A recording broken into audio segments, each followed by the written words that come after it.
So, good morning and a warm welcome. We are happy to continue with our tax reality series. Today, it's a very relevant topic. Most of the professionals they struggle hard in deciding how they can optimize their taxes. So, today's session is dedicated to professionals and we'll together understand how the tax outgo can be saved. This is, of course, not an easy process. It requires a lot of document management per se. And then there has to be certain formalities which needs to be complied with before filing the return of income. So let's understand it with Akash. He is a chartered accountant, more than 15 years of experience in tax practice. He has handled various nitty-gritties of this profession, of the complexities around taxation issues throughout his career. So let's understand, discuss our issues with respect to tax matters, with respect to how to handle the cash transactions which are involved. And as Albert Einstein has said, it is the most difficult thing to understand taxes. And this is here when we meet the various startups around us, they say maybe we may benefit from anything but not taxes.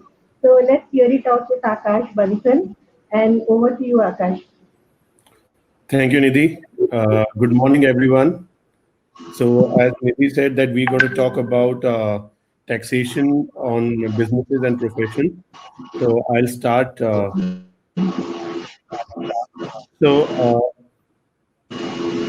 Today we're going to cover these topics in our webinar, like what is the difference between salary and professional income, what are the different income tax provisions that should be taken care for this particular section, and what are the different reporting requirements, and what are other compliances that are applicable on the businesses, profession, or freelancers. So let's start with what is the difference between salary and the professional or business income. So income which we receive from an establishment in which we are full-time employed and working with a payroll, we consider that as a salary income. Whereas the income that we receive as fees from professional or technical services, we classify that as a business or professional income. So anything in the nature which is any income which is in the nature of freelancing or any trading or any professional activity will be classified as income from business, profession, or profession. So, let's understand what is the major tax-related differentiation are here between business income and salary income. So, when there is a salary income, employee can claim different tax deduction like house rent allowance, conveyance allowance, leave travel allowance, etc. But when we talk about business or professional income, there is no such deduction allowed in taxation. So we can only claim certain professional expenses, which are more important while calculating our taxable income. So let's start with what are the typical business or professional income. So we're not going to cover like everything. This is a very broad definition.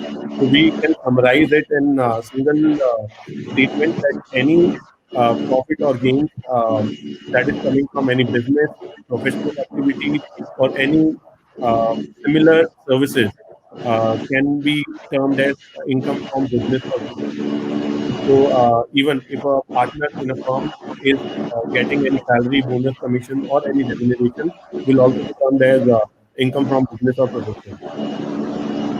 Akash, just 1 minute. Can you be a little loud? I think it's not very clear when I am listening to your presentation. Okay. So am I audible now? Is it Yes. better? Yes, thank you very much. Okay. So let's quickly go and start understanding the different tax points for any income which is coming under professional or freelancer income. So there is a new section called Section 44A, which defines that a freelancer or a professional has to maintain some specified books of accounts if he is doing any specified profession as mentioned in the income tax law, and the gross receipts of that particular profession is more than 1,50,000 in one particular financial year. And it is similarly applicable to a new business setup where the business is expected to have a gross receipt of more than 150,000. So when we are talking about specified profession will include interior decoration, technical consulting, engineering, accounting, legal or medical profession, architecture profession, movie artist, or a company secretary profession.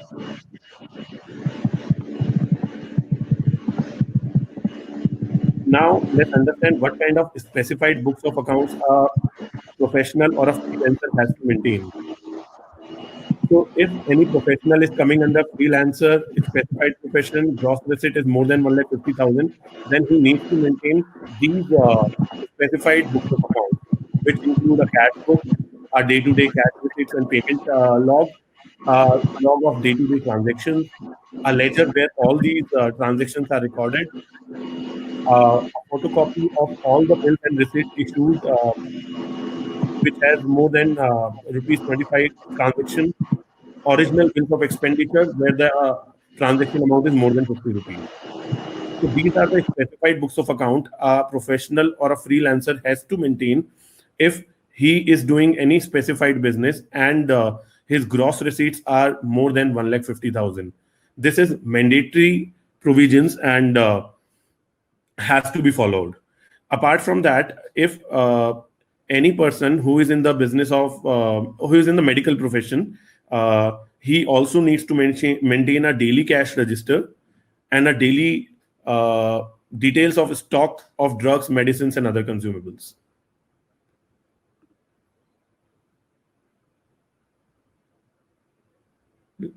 Let's come to the next session.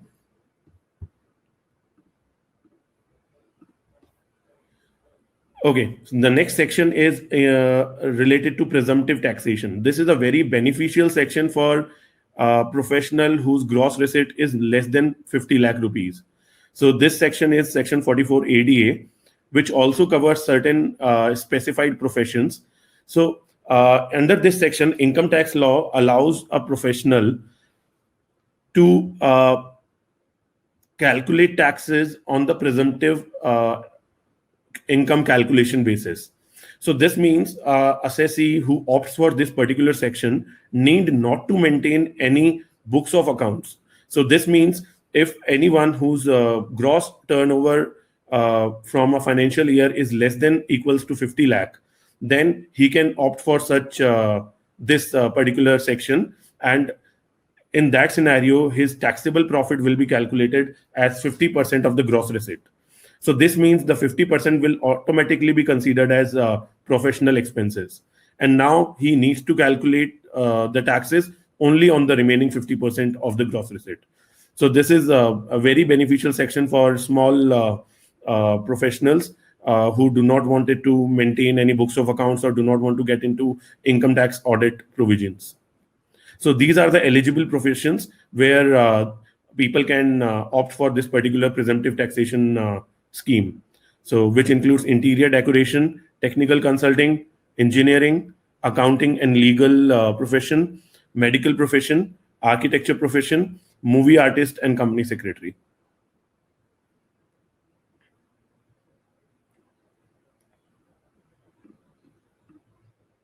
Nidhi, do we have any questions till here?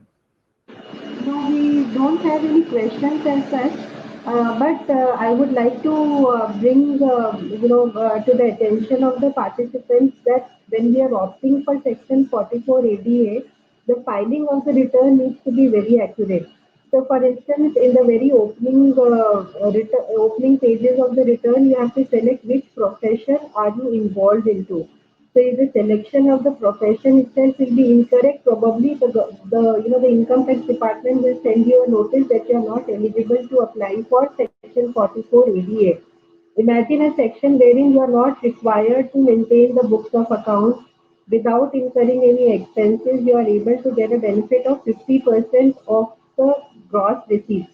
So assuming if your income is 20 lakhs, you are supposed to pay your income deemed as per the income tax provisions is only 10 lakh rupees, and you are supposed to apply the income tax rate on 10 lakhs. So it's quite a beneficial thing. We need to make sure that the formalities as far as the return filing is concerned is done properly. Yeah. Yeah, Akash. Okay, right. So, shall we move to the next? Yes, please. Yeah, expenses accounting. So this is very important for any professional or any business person to take care of.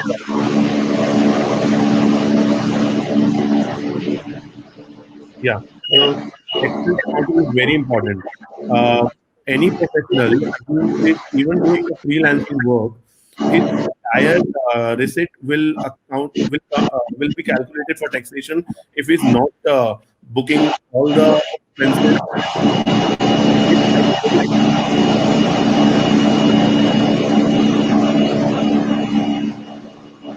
Yeah, Akash, we are not able to hear. yeah, there is some background noise which is coming. Okay, I'll just mute my. Yeah. So we're talking about the expense accounting. So I was mentioning that it is very important for any professional or a freelancer to do the expenses accounting properly to claim tax benefits. So even if a freelancer who is providing technical services related to software development, for example, and he is receiving the professional fee in his bank account, but he's not accounting for his expenses. So these are the major expenses which we have listed out here related to electricity, phone or internet, cab expenses, software licensing fee, fuel expenses, depreciation on capital asset like laptop or server, and printing and stationery expenses. So if he doesn't record all these expenses, he forego the tax benefit that he can take by claiming these expenses from the income.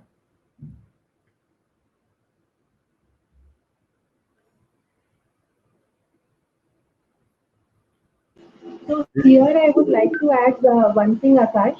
So we had certain instances, in the past wherein if a client, if an SSC is opting for 44 ADA, he stops maintaining his books of accounts. So Yeah. what happens at the year end, we analyze, okay, if the income is more than 50 lakhs, the SSC is not entitled to use the beneficial tax rate under section 44 ADA.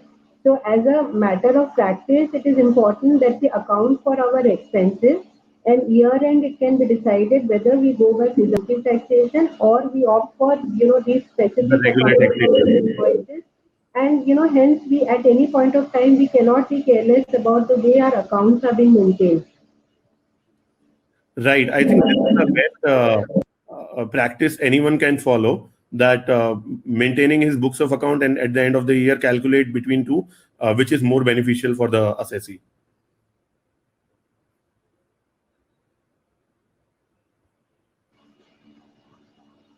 Okay, we'll move to the next. Benefit in claim of depreciation. So this is very important because when we generally go and buy capital asset, we buy it on our like our own name and not in the business name. And after that, we cannot claim the depreciation benefit. So what is depreciation? Depreciation is a uh, method where you reduces the amount of your asset value in a certain period of time, and income tax allows the assessee to claim that depreciation expense from the profit, and it helps in reducing the taxation. But how can we do that? So to claim the benefit of depreciation on any asset like laptop or any machinery or any other kind of capital asset, we need to purchase it in a business name, and then we have to maintain the proper accounting of the asset and record the depreciation timely.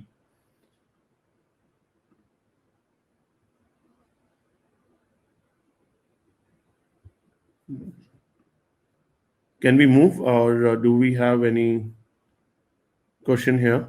No, Akash, let's go ahead.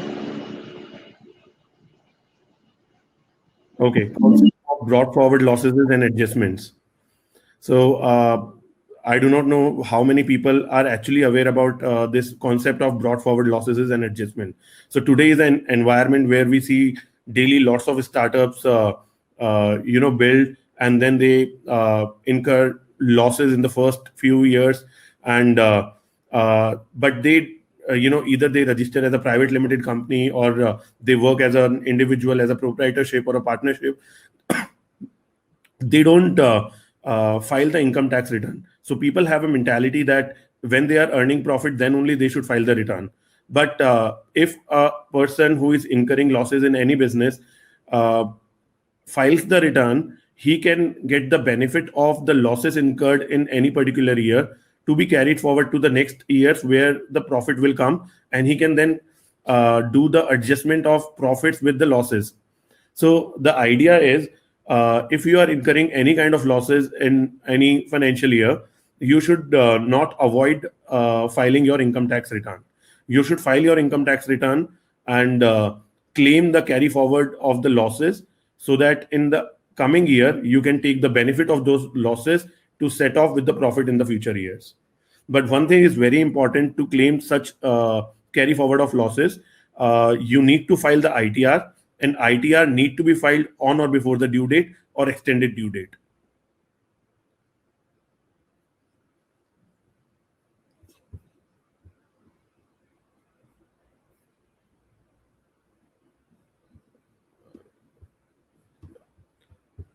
So we'll move to the next section, which is tax audit requirement.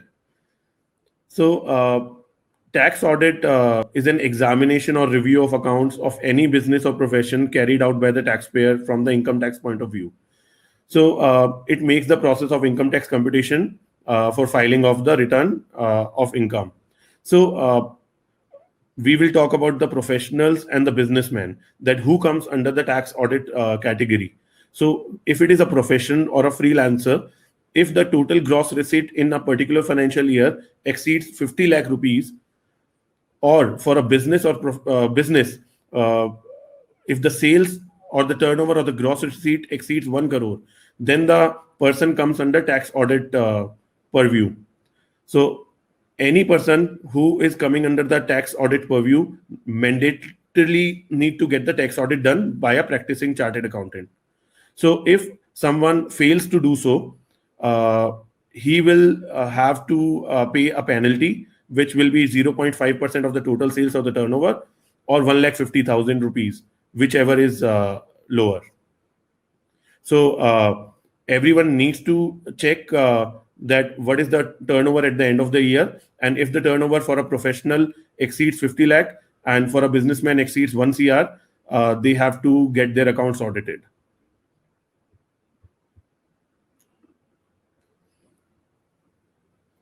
Okay, these are the due dates for financial year 2019 and 20. So since the due dates has extended for everyone, so the due date for individual or business requiring audit, or association of person, or a Hindu undivided family or body of individual is 30th November 2020 now.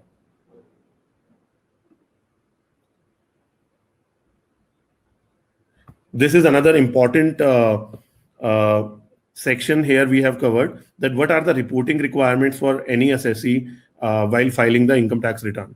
So these are mandatory requirements, and anybody who is filing the return has to report these particular items. So any person who is holding any financial assets, like any kind of shares or debentures or any kind of investment or any bank account outside India, he need to furnish the details of such financial assets and the bank account while filing the income tax return. Any assessee who has received ESOP, like the shares from any company registered outside India, he need to furnish the details of those ESOP in the income tax return. If you have spent more than 2 lakh rupees while traveling abroad, you need to disclose the same in the income tax return. If your electricity bill is more than 1 lakh in one financial year, you need to disclose in the income tax return. If you are holding a valid passport issued in India, you need to disclose the passport details in the income tax return. So now come to the next section, which is yes, Nidhi, I'm not sure what is the intent of including electricity bill which is greater than 1 lakh, because we have some clients from the north who say my electricity bill is more than 1 lakh, but I generally fall in the exempted category. So Okay. what could be the intent of putting such a condition here? The intent was people used to pay their electricity bill in cash. So government wanted to monitor the cash transactions of the assessee.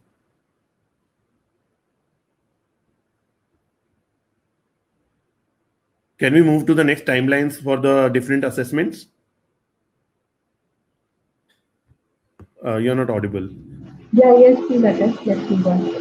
So there are we have covered three types of assessments which are most common in the income tax regime. One, which is a summary assessment, which is an automated assessment done by the processing center. It the timeline for 143.1, a summary assessment, is 1 year from the end of the financial year in which the return is filed. For example, if you file your return for 2019-20 in 2021, your summary assessment should get completed before the end of March 22. Scrutiny assessment. So this is something which we feel afraid of, that we will receive a scrutiny notice from the income tax department. So a scrutiny notice or a scrutiny assessment can be done 12 months from the end of the assessment year in which the income was first assessable.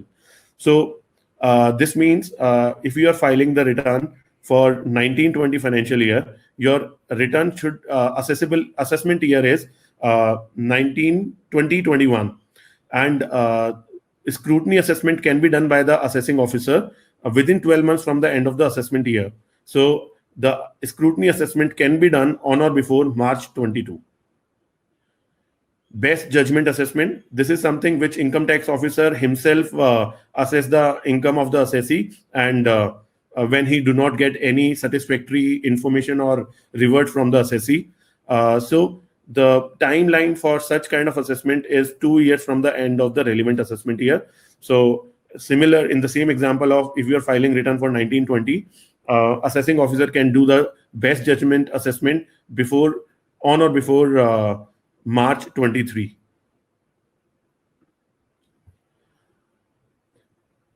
Clubbing provisions.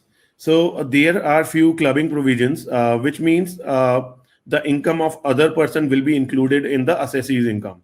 So there are certain instances where if you transfer some money or some asset or any kind of benefit to other person, then income derived from such assets or such transfers will be added to the assessee's income only while filing the ITR. So it's called clubbing of income. So if you are transfer uh, any income without transfer of any asset, for example, if you are receiving, if you are a owner of any house property, and if you transfer, if you make the rent agreement on your family member's name and receive rent in your family member's bank account, then at the end of the year, such rental income will be included in your income only for calculation of the taxation. Revocable transfer of asset. So, revocable transfer of asset means if you transferred any asset to any person, which you can revoke at a later date in future. Revoke means you can cancel such transfer in future date. Then any income coming from such asset will be added to your income at the end of the year. So if you do irrevocable transfer, then clubbing provision will not apply. So third instant is salary, commission fee, or remuneration paid to spouse from a concern in which individual has a substantial interest. So if you are owner of a business and if you are transferring any salary, commission, or fee or any kind of remuneration to your spouse, your wife or your husband, in which you have a substantial interest. Substantial interest means if you are owner of 20% or more shareholding in that particular concern, then and such transfer of salary, commission, or remuneration to your spouse will be added to your income only for the taxation purpose. Income from asset transferred directly or indirectly to the spouse without adequate consideration. So if you transfer any asset, for example, house property, to your spouse, to your husband or your wife, without adequate consideration, for example, the market value of the asset is 10 lakh, but you are transferring the asset to your spouse in 2 lakh rupees or 3 lakh rupees, which is inadequate in the eyes of law, in the eyes of assessing officer, then income derived from such asset will be added to the individual's income who has transferred the asset to the spouse name. income from asset transferred to son's wife. So it is similar to the above, that if you are transferring any kind of asset to your son's wife, the income coming, so for example, again, if you transfer any house property or any land to your son's wife, and any rental income is coming from such asset or property, will be added to the individual's account who has transferred the asset. Income of HUF from property converted by the individual into HUF property. So Hindu undivided family. So every person in the Hindu undivided family can uh, give some contribution to the Hindu undivided family. So any property transferred to the common stock of the family by an individual or by a member of the HUF, and any income derived from such property will be added to the individual's account and not in the HUF account. So shall we move to the next, or do we have any questions here? No questions, right? We'll take questions in the end. I'll finish your presentation. Okay. Yes. Other income tax provision, undisclosed income under section 68, 69 and penalties. So this is again very, very important section where we tend to hide certain income, or I will not use the word hide, but we skip to put it in the income tax return while filing the ITR. So such incomes are called undisclosed income, and there is a specific section, which is section 68 and 69, which talks about it, that what are these kind of incomes, and what are the consequences.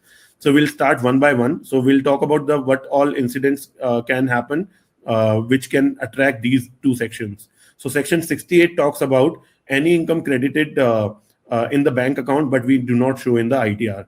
So for example, I am a salaried employee and I'm also doing some freelancing work, and I receive the freelancing work money in my bank account, but I only show my salary income in the ITR and do not show my freelancing income in the ITR.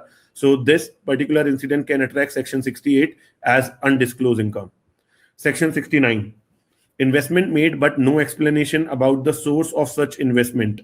So this section talks about if we are doing some investment in equity shares or property or any kind of asset, but we do not have any explanation that what is the source of the money from where the investment has been made. The next incident is section 69A. So if I am the owner of any valuable articles like jewelry, money, coins, or whatever, but I have not recorded such particular valuable items in my books, or I do not have any explanation for the source of investment to acquire such articles.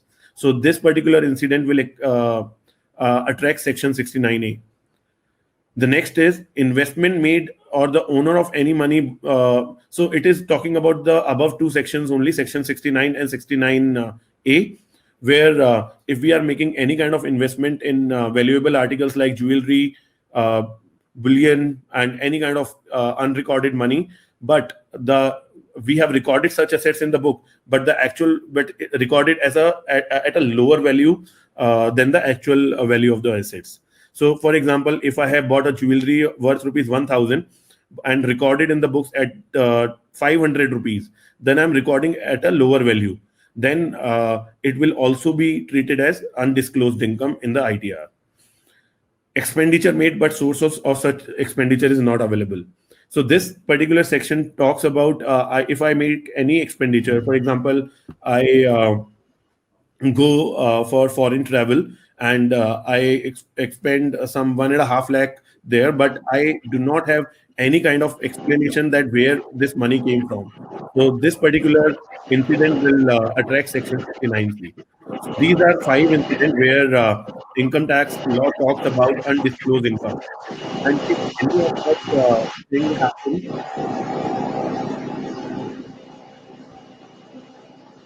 so if any of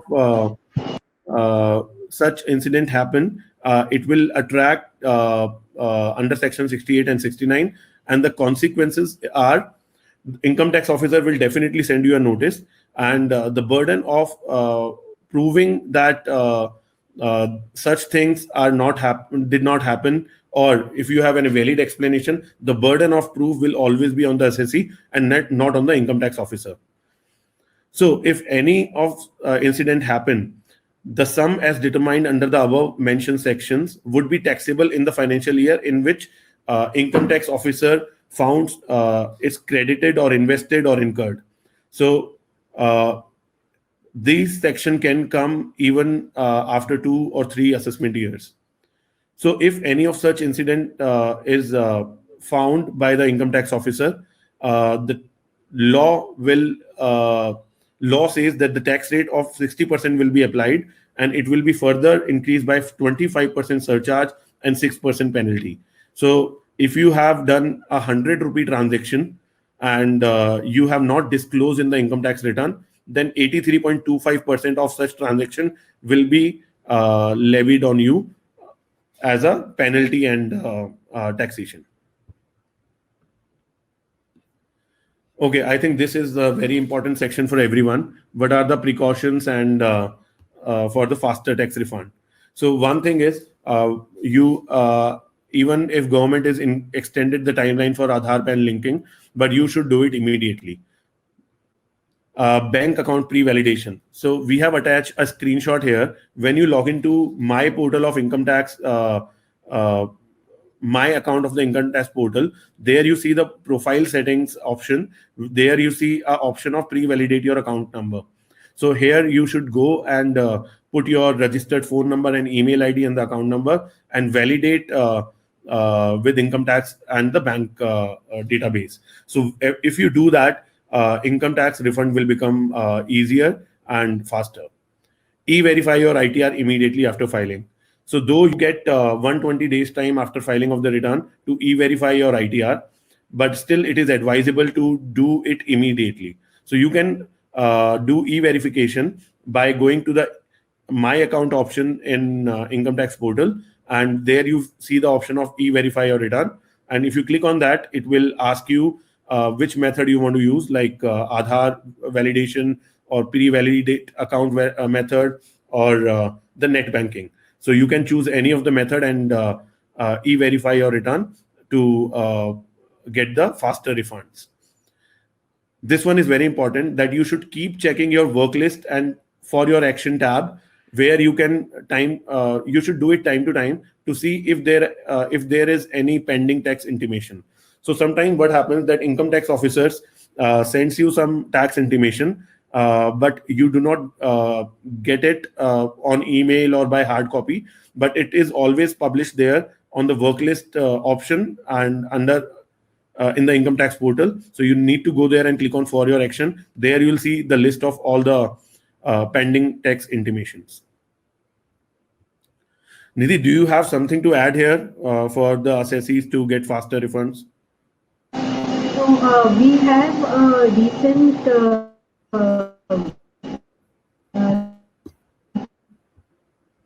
circular from the Division of ITRB if it is still pending. Your So voice, that's also can you repeat again? another window which is available. So I'm saying there is a recent circular released last 4 years ITRB where they are pending for verification. They can be done now. So the significance of not validating the ITRBs, it is as good as not filing the return.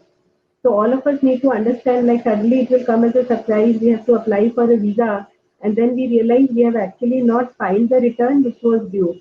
So, I mean, my suggestion would be that all of us validate whether the return is already approved. Else, once again, take the advantage of the window which has been given now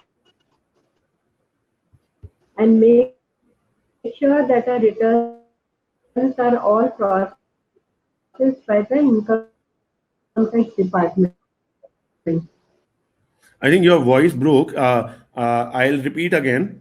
So everyone should e-verify their return, and there was a recent notification by the income tax department that you can e-verify your return for any pending year, like starting from 2015-16 till date.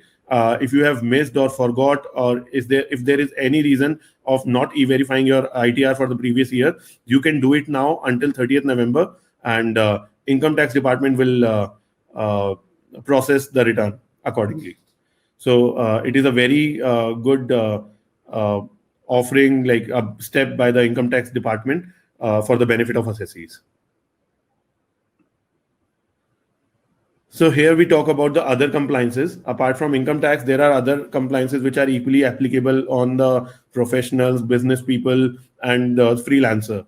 So we'll talk about the GST thing. So goods and service tax. So if you are doing even a freelancing work or a professional setup work, you need to register for the goods and service tax when your turnover exceeds 20 lakh rupees in one financial year.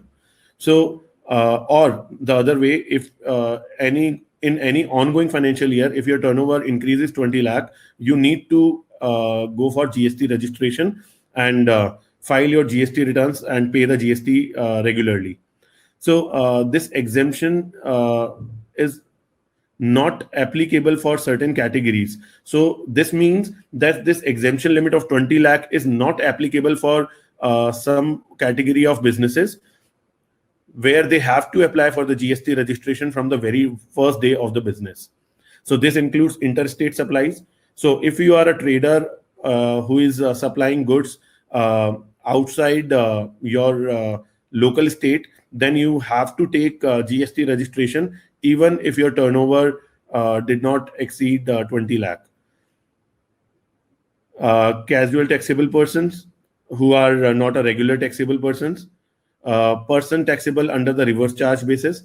So reverse charge is something. So in indirect taxes, particular to GST, GST is collected and collected by the service provider or the business person from the ultimate customer, and it is deposited by the service provider or the business. But in reverse charge mechanism, the person who is taking the services have to deposit the tax with the government and file the GST return. So person who is coming under reverse charge basis has to take the GST registration irrespective of the amount of transaction. Non-resident taxable person. So if a person who is operating, who is a non-resident in India, has to take a GST registration certificate. Person required to deduct TDS and TCS under GST. So recently GST has created one section where they have made certain category of businesses and profession to deduct TDS and TCS before making the payment to the recipient. So if any person comes under that category, will not have the exemption limit benefit. Input service distributor. This is something where people are distributing the input credit to other people. This is a distribution channel from higher distributor to lower distributor. So they have to take the GST registration irrespective of the amount of turnover. So e-commerce or any other person who is operating on e-commerce, for example, Amazon kind of platform, who are creating a place where people can come and sell their goods, have to take GST registration. It means e-commerce operator. And the person who are selling online on those e-commerce platform have to take GST registration certificate from very first day, and they will not have the benefit of exemption limit of 20 lakh. I think these are the major categories which has to be keep in mind while starting any business. And GST is really important. If you have exceeded your turnover from 20 lakh, you need to apply for the GST certificate and start complying with the GST filing requirements and everything. Akash, here there are two questions. Yeah. In my private chat box, they are saying that the exemption limit in GST is 40 lakhs and not 20 lakhs. So 20 lakh is for the professionals and 40 lakh is for the people who are doing business, trading or manufacturing. There is another question wherein he's asking that he is into export services. So in that case, since there is no GST which is applicable on exports, why he should go ahead and take a GST registration? So what is basically the formality around it? Do you want to take this one? No, you can take it up because if your turnover is more than 20 lakhs, both GST registration is required and they need to apply for the letter of undertaking with the GST authorities. Maybe you can detail it.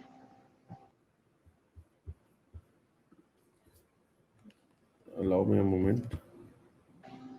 Yeah. So I think there is some echo which is happening. Otherwise, so we have cases in the in the past wherein certain people, freelancers who were into exports, they got notices from the service tax and both the GST authorities, asking to furnish details of the various services provided. In that case, we had to apply, for adjudication in the matter, all proofs of export, saying that, the FIRC which we obtained from the bank to demonstrate that our transaction relates to export services. However, under service tax regime, there was no requirement to take a registration per se. But under GST, the mandate is all people who are into export of services, they are supposed to take a registration, also apply for a LUT, and whichever invoice you raise on the foreign entity or a foreign company, you need to mention both the GST number and the LUT number, and the invoice needs to be necessarily issued in a foreign currency. You cannot use INR as a denomination for the purpose of invoicing. So there are certain, compliances which needs to be done. If they are not done, then you are exposed to the GST liability. You are required to make a payment and then probably claim a refund, but the hassle of doing this entire activity is pretty high. So I would request, the team, the participants here to take necessary precaution in this regard. Over to you, Akash. Yeah, right. So there are other compliances that need to be taken care of when you start a new business or profession, or even if you're doing freelancing. So you need to take a shop and establishment registration. So SNE, shop and establishment registration, is a state law, and uh, state law will be applicable for, like, in whatever state you open the business or profession. So you need to take care of that. Similar to shop and establishment, professional tax registration is also mandatory, and it is again a state law. So you have to take care of the professional tax registration and the compliances. So again, so when it comes to the bank account, Nidhi, we have a confusion that whether a professional should work with a current bank account or a saving bank account. Very typical and a tedious question. I have seen in the past government has accepted a savings account for all these collections. So a savings account is good to go, but as an individual you should take a profession tax and a shops and establishment registration. But yeah, it is Fortunately, always advisable to have a current account. Though there is no legal requirement of having a current account, but it is advisable to maintain a separate bank account so that year and taxation related calculation become easy. right, but here there is a disconnect. While other statutory authorities treat it like a business transaction, most of the banks, when you open an account in an individual name, will always classify it as a savings bank. So it's a Yes. matter of interaction between all authorities to decide. In fact, I have seen bankers classifying trust account as a savings account. So this is what is as per the internal mandate of the bank. Right. Right. But whatever be the nature of the account, if a FIRC is there in place for export transactions, should be good enough. And otherwise, also the category of bank account has never been questioned in my experience. Yes.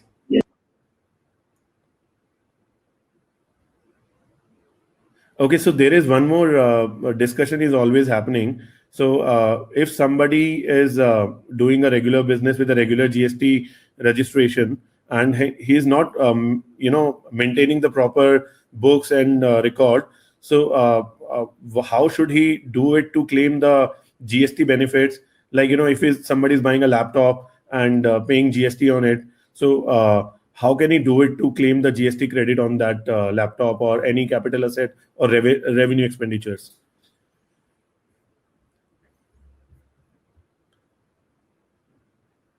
So, Nidhi, I was asking you. Yeah. So I was asking you that how can you suggest that people who is doing freelancing or any small professional work, probably coming under GST regime, because they are providing services or anything in the non-exemption uh, category businesses or professions. So how can they take the GST benefit of whatever expenses they are doing or capital asset they are buying?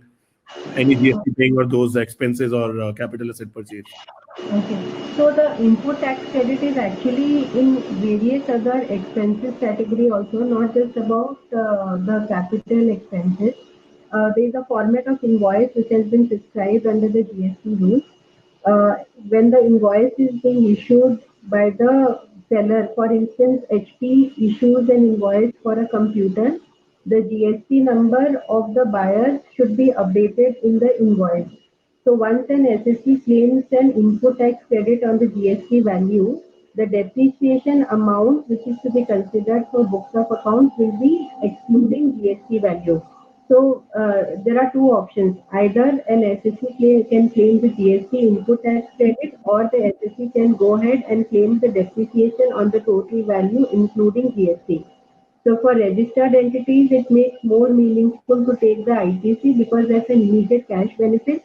For Yes. unregistered entities, they can take the total value including GST and claim depreciation on the same. In which case, the benefit of depreciation will be staggered over a number of years. It cannot be availed immediately. So But the maintaining it, invoice yeah, is basically all input tax credit which can be availed. So we have to make sure that the invoice is taken from the concerned seller and we preserve it for a longer period of time. I mean, it's quite tedious because people also ask me, Akash, that how many years am I supposed to maintain these expenses? There are files after files. I have to allocate a particular place to it. yeah, So it becomes very tedious over a period of time, but we really can't help it.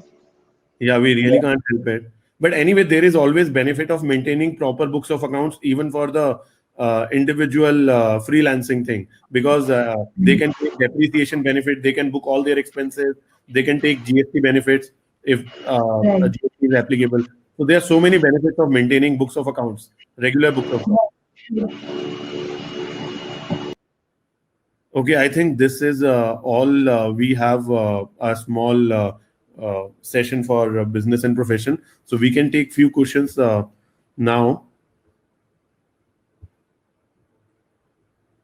I can see one question here. If you could, One session, it's there in the chat box, open to all. He's asking, supposing he makes an FD in his son's name, whether in this situation also will he be exposed to the clubbing provisions?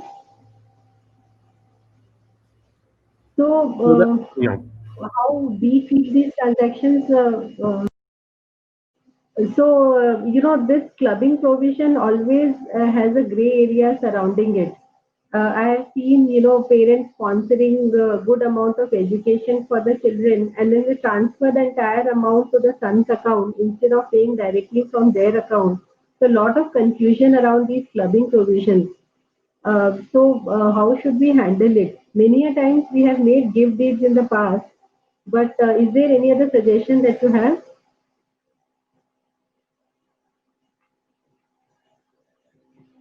We can't hear you, Akash.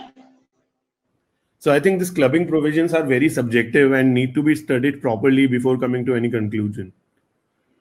Right. But I think on an ongoing basis, when we are filing our tax return, we should show that part of the amount as a gift to our, children, so that there are no questions which are asked per se in future. It is ideal for larger value to create a gift deed and keep it in record on a 200 rupees stamp paper, wherein we can always justify that this amount was transferred in an irrevocable manner to my kids, or maybe we can show that these income has been earned by them. For instance, certain birthday gifts and all that. In Indian culture, we have a system of receiving cash gifts from our elders. So we can always account and keep a record that this is on this occasion that this money was received, and the FDs were practically done out of, whatever it was there in the piggy bank of the child. Could be something like that. Right. Right. So Manoj has another question. It's there in your chat box as well. I am Yeah. working in a corporate and have savings account to get the salary. I am looking to do some Vastu consultancy work. Will you recommend me to open a current account as well? Anyways, for Vastu, you will find lot of clients, Manoj. You will do good business. So, Akash, what's your take on it? What he should do? I think he should maintain a current account, which should be separate from the salary account, because there he can maintain his receipts and expenses properly from a different account. So again, as I said, that I always advise for a current account if you are doing any business activity, because that also give you much uh, flexibility in doing the operations.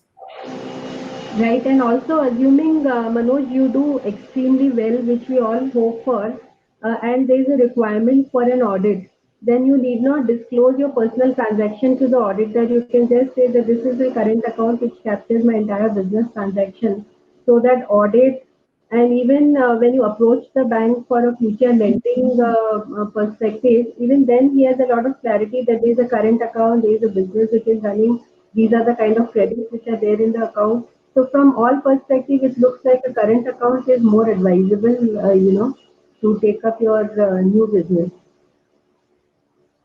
I think Right. that's very right suggestion, Nidhi, that he should maintain the business with separate from the personal account for the Right. audit view. Yeah. Right. So, do we have any other question? I don't see that. We don't have any other question, but in short, I would like to wrap up, the session with certain hints on cash transactions. So while the government is moving towards cashless transactions, for instance, in case there is an expense of more than 10,000 in cash, it is disallowed as far as income tax rules are concerned. So more than 10,000 transaction per day per party, we should always make sure that we make it by a check payment.